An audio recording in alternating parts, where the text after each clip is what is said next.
الحمد لله حمدا كثيرا كما أمر إذعانا لربوبيته وإرغاما لمن جحد به وكفر وأشهد أن لا إله إلا الله وأشهد أن سيدنا محمدا سيد الخلائق والبشر اللهم صل وسلم وبارك عليه وعلى آله وصحابته الغر أما بعد.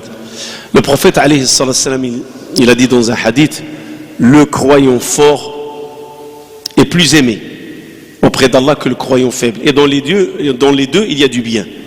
Ce hadith, ou ce morceau, il fait partie d'un hadith, veille sur tes intérêts et ne dis jamais, oh j'aurais dû faire cela, c'est-à-dire le si. N'utilise jamais le si. Mais dis plutôt, qaddar Allah wa ma sha'a fa'al. Allah a décrété, ce qu'il décrète, c'est un fait. Voilà le hadith. Alors les savants, ils ont médité dans ce hadith. Mais bien sûr, chacun selon sa tendance. Parce qu'il y a des savants qui sont spécialisés dans l'éthique, d'autres savants ils sont spécialisés dans la politique, et ainsi de suite. D'autres savants ils sont spécialisés dans les dogmes de la foi. Et certains savants ils ont dit que ce hadith il concerne la force dans la foi, que le croyant doit être fort dans sa foi. D'autres ils ont dit non, fort dans son éthique. D'autres ils ont dit non, fort dans son comportement, dans son comportement politique, économique. Chacun lui a donné une connotation selon sa spécialité. Mais on oublie un petit détail concernant quelles sont les caractéristiques de la religion musulmane. Les caractéristiques de la religion musulmane. Les caractéristiques de la religion musulmane, il y en a qui l'appellent totalitaire pour l'indexer d'une façon négative. Mais moi je l'appelle globale.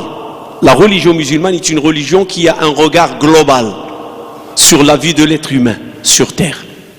C'est-à-dire l'islam, il s'intéresse à tout. L'islam s'intéresse à tout. Il s'intéresse à la foi, c'est une priorité. Il s'intéresse à la pratique religieuse, c'est une priorité aussi après la foi. Il s'intéresse à la pratique économique. Il s'intéresse à la pratique sociale. Il s'intéresse à la pratique éthique. Toutes les pratiques et toutes les composantes de la société, l'islam, ça les intéresse. Il encadre, c'est un cadre de vie dans lequel il y a un regard global sur tous les domaines. Alors sur le domaine de la foi, l'islam nous incite à avoir une foi forte. Il ne faut pas avoir une foi faible. Et les savants de l'islam sont unanimes, à part l'Ahnaf, que la foi elle augmente et elle baisse. Vous savez ce que ça veut dire augmenter? Ça veut dire que la foi, on peut la renforcer. Et quand on dit elle baisse, ça veut dire que la foi peut chuter, devenir faible. Et ça c'est une préoccupation quotidienne de chaque musulman. Comment renforcer ma foi? Comment faire augmenter ma foi? Comment faire pour que ma foi ne baisse pas? Et cela veut dire quoi? Les savants de l'islam sont unanimes que la foi n'est pas une chose stagnante. Détrompez-vous. La foi ne stagne pas. Soit qu'elle remonte, soit qu'elle rechute. Alors à toi de choisir. Qu'est-ce que tu vas faire de ta foi? Quelque chose qui remonte et toujours tu la renforces et tu fais en sorte que tu avances dans ta foi, dans ton itinéraire envers Allah subhanahu wa ta'ala, ou tu chutes. C'est très important. Parmi les signes, ou plutôt les indices qui peuvent te montrer que la foi peut augmenter ou peut descendre, regarde comment tu te comportes avec l'obéissance d'Allah et de son prophète. Parce qu'on a dit, elle augmente par l'obéissance. Elle chute par la désobéissance. Tu as toute la formule ici. C'est une équation. Tu remontes dans ta foi, obéissance. Elle chute, c'est que tu es dans la désobéissance. Et Allah subhanahu wa ta'ala, il le dit, que parmi les signes des croyants, quand ils entendent les versets et les signes d'Allah, ça remonte leur foi. Ça croît leur foi. Leur foi est en train d'accroître, d'augmenter, de devenir forte. Donc la foi, il y a des outils. Ce n'est pas le but du discours. Parler quelles sont les composantes pour renforcer la foi et la faire remonter. Même si c'est un sujet qui est très important, peut-être une autre fois, Inch'Allah. Mais je veux seulement donner des indices. Oui, la foi, elle remonte. Et tu veux vérifier ta foi, est-ce qu'elle remonte? Regarde ton comportement vis-à-vis de l'obéissance. Est-ce que tu es quelqu'un d'obéissant à Allah et de son prophète?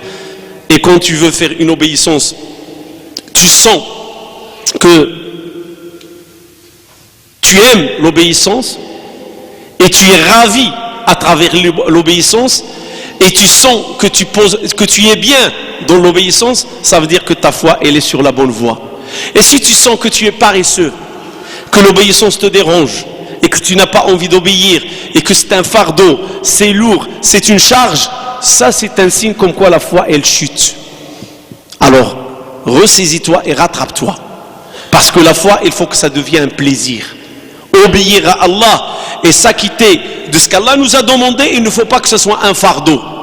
Il faut que ce soit quelque chose dans lequel je trouve un plaisir, parce que Allah subhanahu wa ta'ala, il aime ce que je fais. Et du moment qu'Allah aime, moi aussi, je dois aimer ce que mon Seigneur, mon Créateur, le tout miséricordieux aime.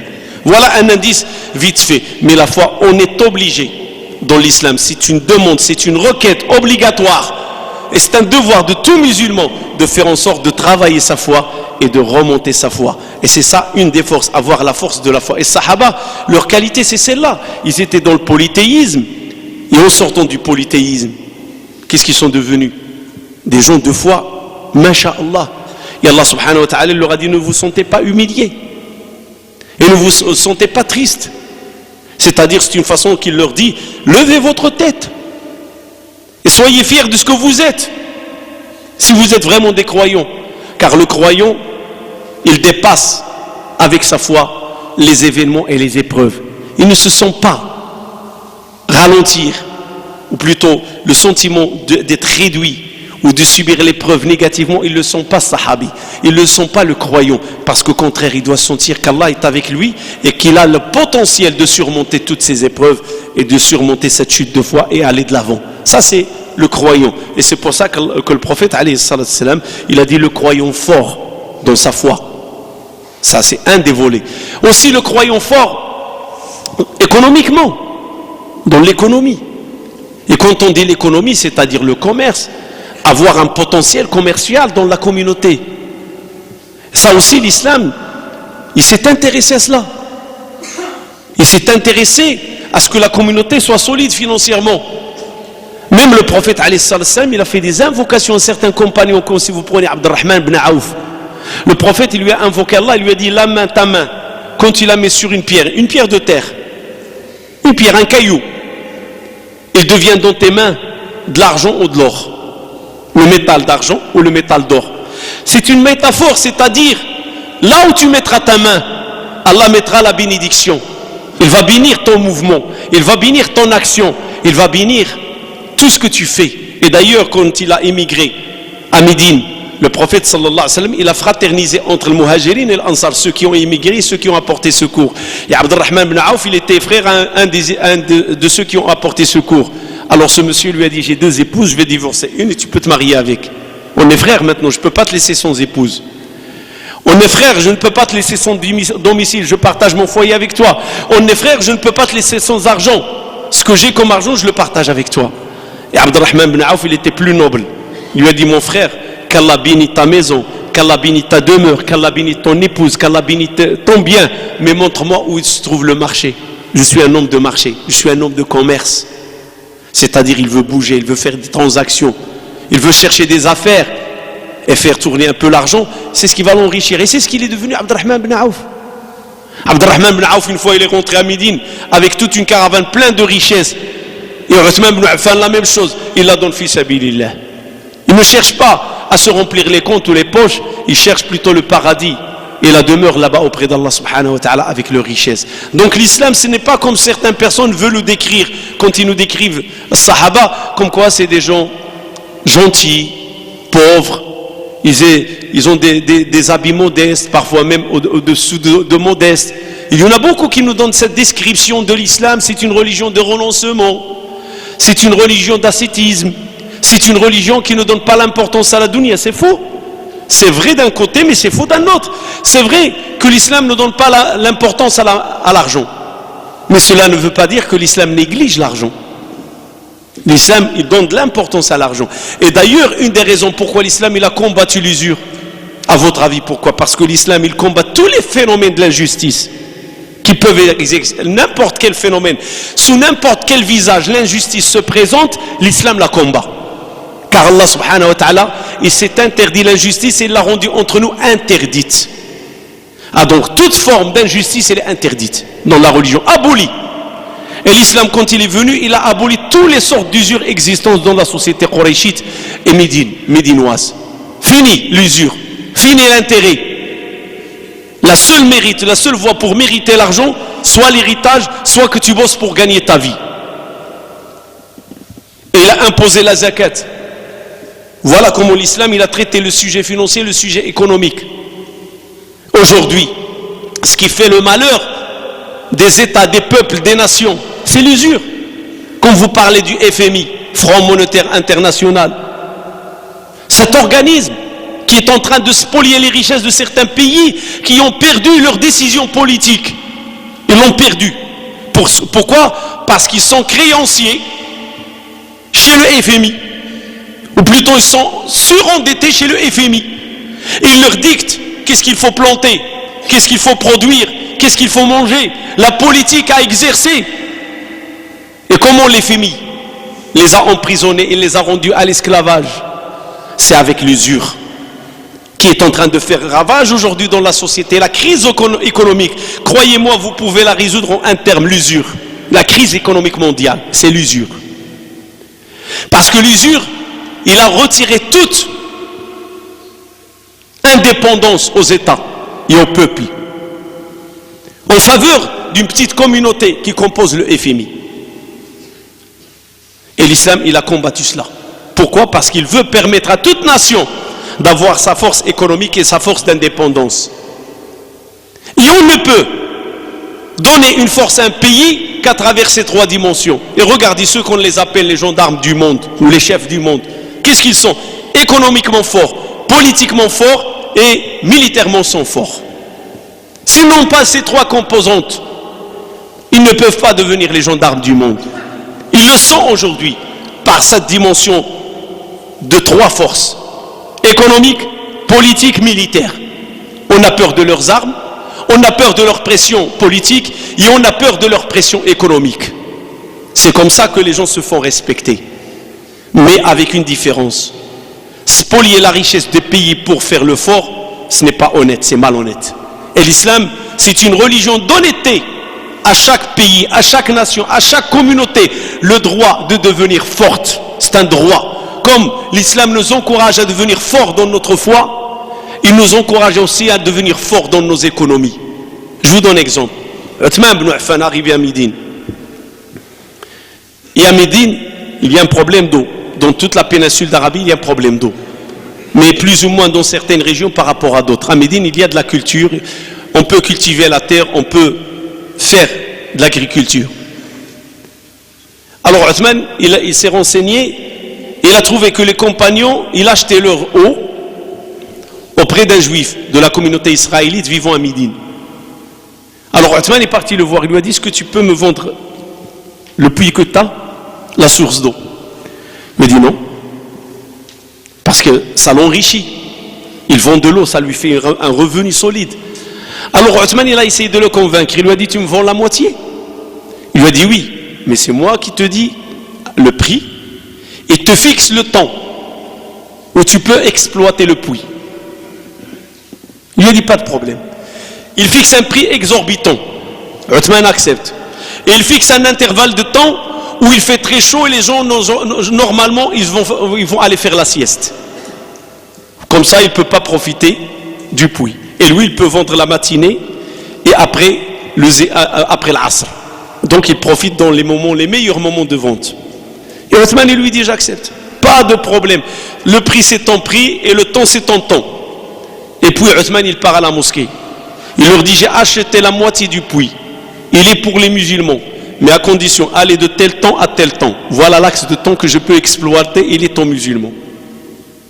Et bien sûr, les musulmans vont aller prendre l'eau qui ne leur coûte rien, au lieu d'aller acheter l'eau qui coûte cher. Avec le temps, le commerce de ce citadin médinois d'origine israélite, il a perdu son commerce. Alors il appelle Uthman, il lui dit: viens. Uthman lui dit: tu veux quoi? Il lui dit: je veux te vendre l'autre moitié. Il lui dit: oui, j'achète. Il lui a dit: au même prix. Elle lui dit: non, je n'achète pas. Ah non, quand tu m'as dicté le prix et tu m'as imposé le temps, tu étais en position de force. Tu as le droit de dire ce que tu veux, tu as le droit d'imposer le prix que tu veux et tu as le droit de fixer le temps que tu veux. Mais maintenant, c'est moi qui est en position de force. Et c'est à moi de dicter le prix. Tu vends, j'achète, tu ne veux pas, garde-le pour toi. Et il lui a imposé le prix qui convient La darara wa la dirar, c'est ça l'islam. Et l'autre, il était obligé à vendre. Ça, c'est la force économique. Regardez comment il a investi sa force économique pour être au service de la communauté. C'est pour ça que la force économique, elle est très importante. Et même les savants, ils ont dit la force économique, c'est le système nerveux d'une communauté. Une communauté qui n'a pas une richesse, qui n'a pas une force économique, personne ne la regarde et personne ne l'apprécie. Personne. Mais quand tu as une force économique, on apprécie, on négocie avec toi, on te regarde, on sait qu'est-ce que tu vaux, parce que tu vaux selon ta force économique. La force physique. Il y avait une personne qui s'appelait Abu Rukana. Et c'est le grand lutteur de la péninsule d'Arabie. Le grand lutteur de la péninsule d'Arabie. Il est venu voir le prophète sallallahu alayhi wa sallam wa ala alihi wa sahbihi. Il lui a dit, tu prétends être prophète? Il lui a dit, oui, je suis prophète d'Allah. Il lui a dit, moi, je suis l'homme le plus fort de la péninsule d'Arabie. Ils me connaissent. Jamais une personne ne m'a combattu. Et je me mets à la place de Abu Rukana, je le regarde physiquement, peut-être que c'est un gaillard musclé, masha'Allah. Et il regarde le prophète, il dit dans sa tête, cet homme-là peut me vaincre. Parce qu'il a confiance dans ses muscles, dans son physique. Et le prophète, il a confiance en qui? En Allah subhanahu wa ta'ala. 2. Les prophètes ne peuvent pas être vaincus. Ni physiquement, ni moralement, ni psychiquement, ni économiquement. Et rappelez-vous que Moussa, avec un coup de pied, il a tué une personne. Quand Moussa est rentré dans la ville, il a trouvé 2 personnes se disputer, une personne israélite et une personne pharaonite. Et le pharaon, il est fier qu'il appartient à la communauté qui gouverne. Il a maltraité l'Israélien et Moussa, il est venu pour apporter son secours à l'Israélien. Il lui a donné un coup de pied, mort. Un coup de pied. Pas 2. Fawakazahu, il lui a donné un coup de pied. Et il est tombé raide, comme une mouche. Les prophètes, c'est des forts. Alors Abu Rukana, il dit au prophète sallallahu alayhi wa sallam, si tu réussis à me battre, je reconnais que tu es prophète. Le prophète lui dit, prépare-toi. Il le prend une fois, il le met par terre, comme on dit en japonais nippon, direct, sol. Il dit, non, tu m'as pris par surprise, j'étais pas prêt. Le prophète lui dit, lève-toi et prépare-toi comme il faut. Il le prend encore une deuxième fois, il le met par terre. Non, tu as triché encore une fois, tu m'as pris par surprise. Le prophète lui dit, lève-toi et ressaisis-toi encore une fois, une troisième. Et à la troisième, il le prend, il le met par terre, il se met debout, il dit, là, je témoigne, la ilaha illallah, écoutez le messager d'Allah. La force physique. Et il y en a des compagnons qui avaient cette force physique, qui étaient au service de l'islam, qui étaient au service de la communauté, qui étaient au service des pauvres, des faibles, parce que la force physique, il ne faut pas en faire une tyrannie, il faut en faire un outil qui rend service dans la société. La force physique, quand tu es fort et tu penses à celui qui est faible, tu dis subhanallah, comment Allah il a équilibré les choses, lui il a besoin de moi, je vais l'aider. Ne fais pas de la force physique une force pour se vanter ou faire le beau ou exposer ses muscles. Et c'est pour ça que l'islam il a condamné la boxe comme sport. Pourquoi? Parce qu'on ne doit pas toucher au visage. Parfois les frères me posent des questions. Oui, tu peux pratiquer le sport de la boxe, mais tu ne participes pas à la compétition de la boxe. Ce sont 2 démarches différentes. Tu peux t'entraîner, tu peux donner des coups au sac, tu peux t'entraîner, courir. Entraîne-toi, mais ne participe jamais à la boxe. Parce que dans la boxe, les plus chers points, les points qui valent le plus, c'est où? C'est le visage.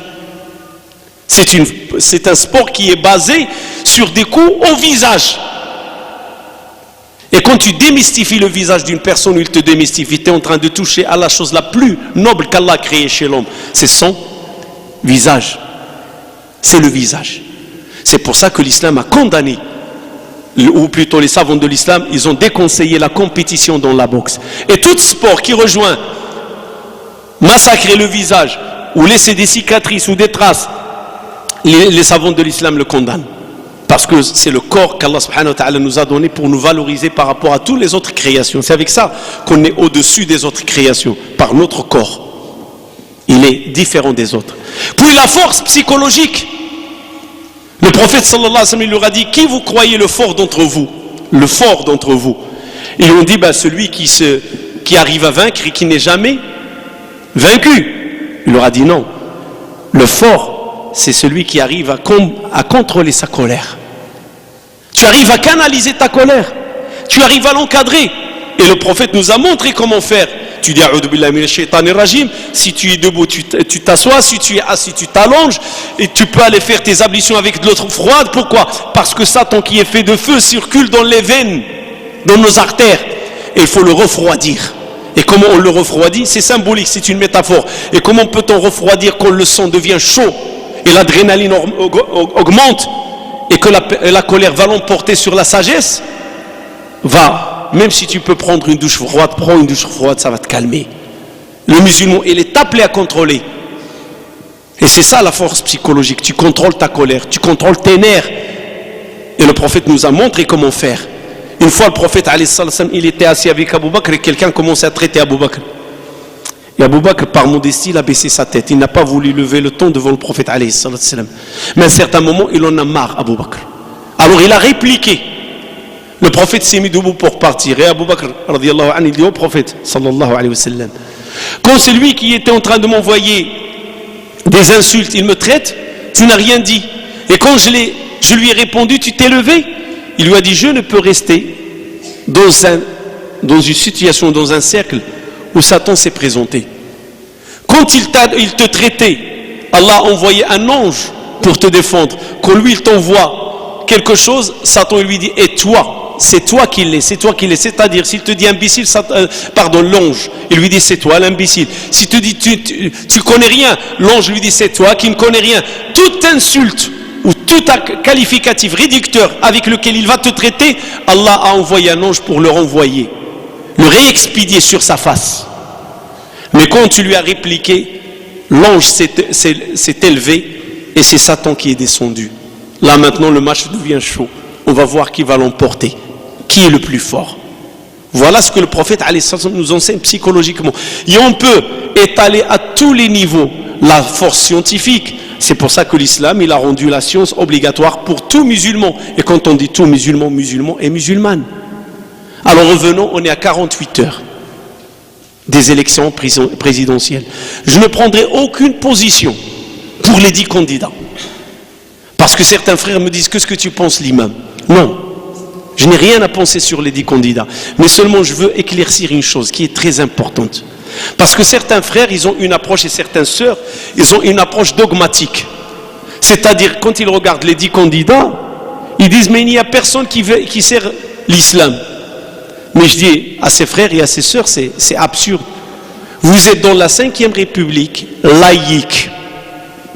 Et un candidat, même toi musulman, si tu veux te présenter, tu es obligé de te présenter dans le cadre de la 5e République laïque. Tu ne peux pas présenter un programme contre la laïcité. C'est un cadre.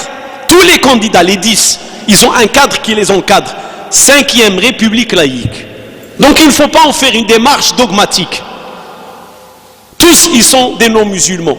Et jamais il n'y a un d'entre eux qui va oser dire « Je suis pour que les musulmans peuvent se gérer entre eux ou se gouverner entre eux par des lois musulmanes. » Jamais. C'est comme s'il va s'exposer à la laïcité.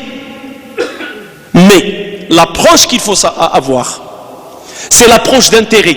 Veille, on a dit le hadith, il dit veille sur tes intérêts. Qui est parmi les 10 candidats le moins pire?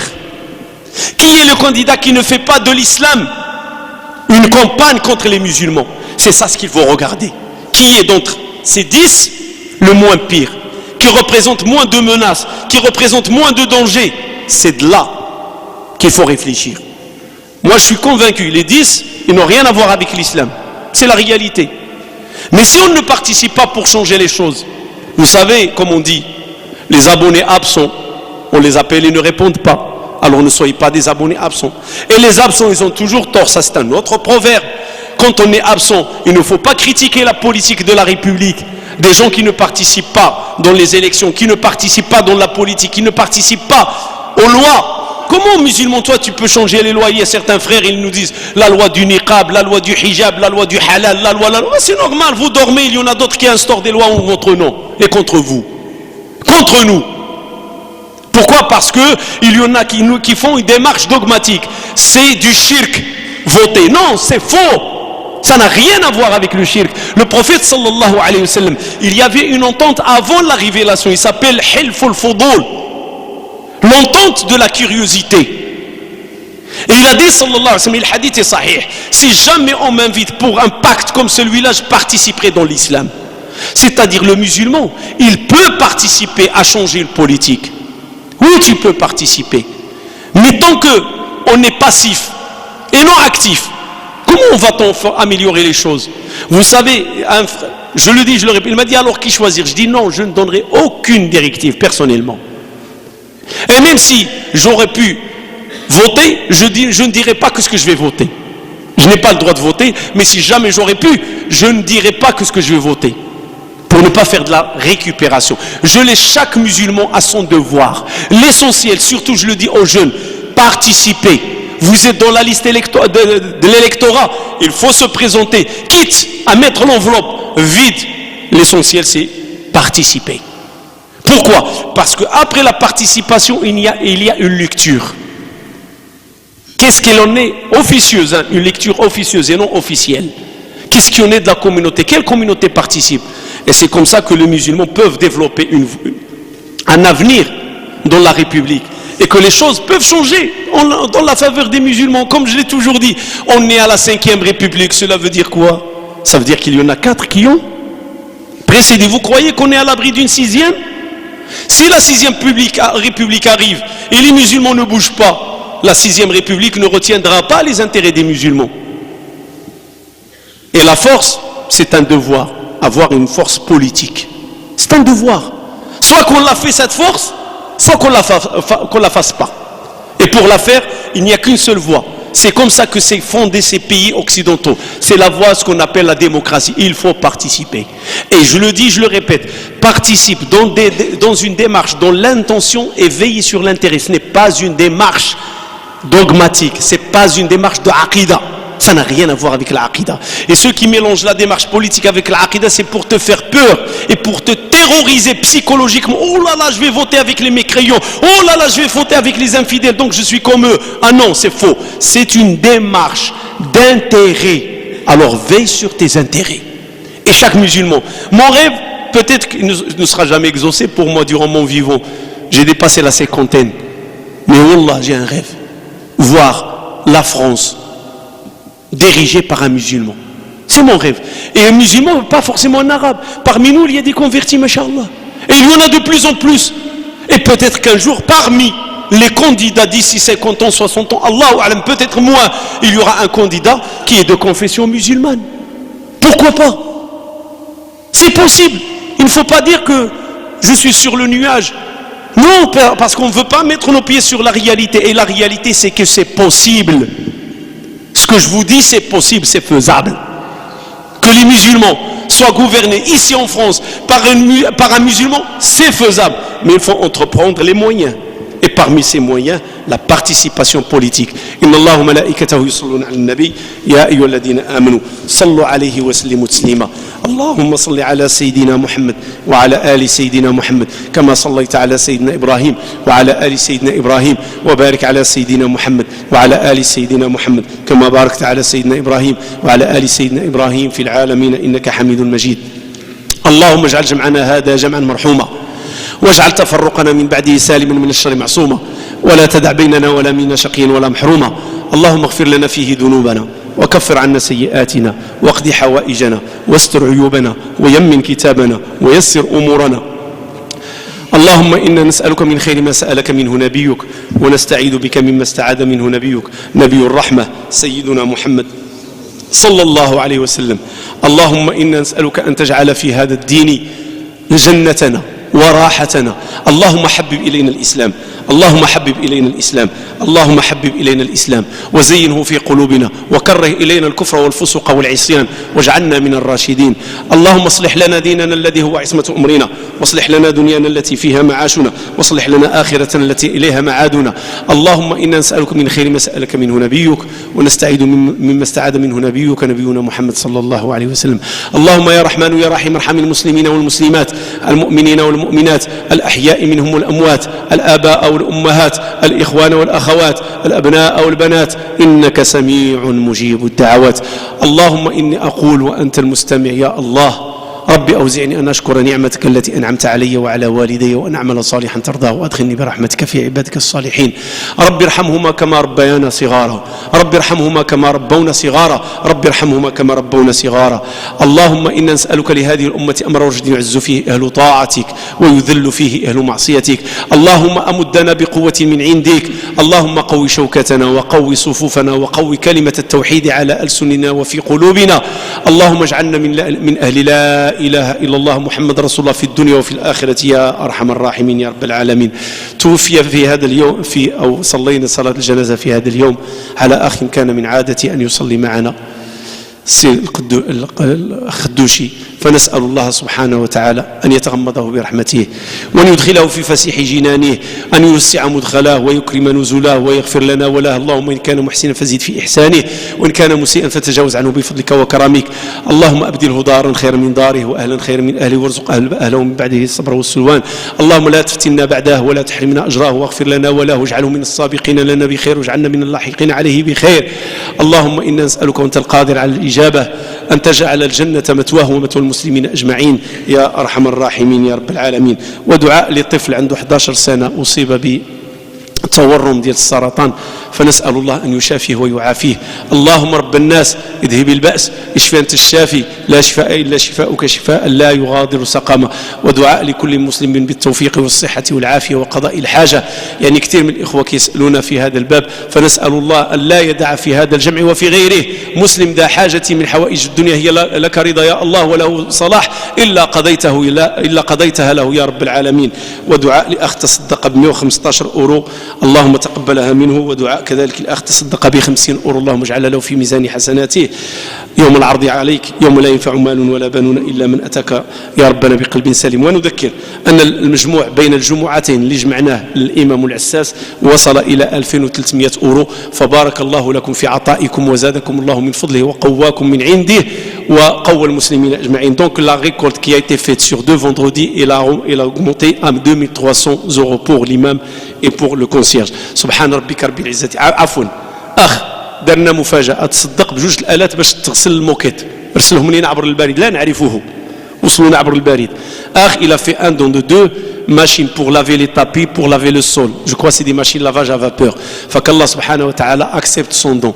الله يتقبل منه كما أراد أن يطهر بيت الله، اللهم طهر قلبه. اللهم كما تصدق بهذه الصدقة خفية فاجعلها في ميزان حسناته. سبحان ربك رب العزة عما يصفون وسلام على المرسلين والحمد لله رب العالمين. معنا واحد الأخ سيعلن الإسلام بعد